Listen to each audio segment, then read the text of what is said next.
речиси по 10 години, конечно ставаме ред во хаосот во урбаните и местните заедници во општина Газивава. На 23 септември во недела во сите местни заедници од 17 до 20 часот ќе се организираат изборите за советите во урбаните и местните заедници на подрачјето на Газивава. За прв пат со тајно гласање ќе бидат избрани они кои ќе треба да бидат линкот помеѓу граѓаните и општината Нишка, која ја изгуби својата вредност во годините наназад и наместо потребата на жителите пред себе ја ставени партиските потреби, но и манипулации.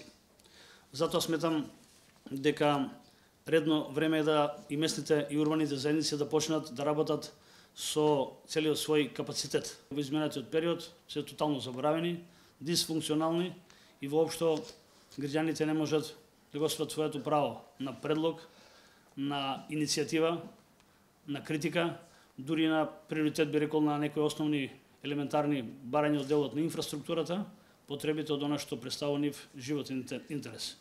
Затоа што поединците не можат да го минуваат ниту сервисот, уште помалку граѓаните од 5, 10 или 15 илјади жители. Општина Газива треба подсетам дека има преку 80.000 жители и 25 урбани местни заедници. И за да го правиме ова со цел да тоа го изменаџираме.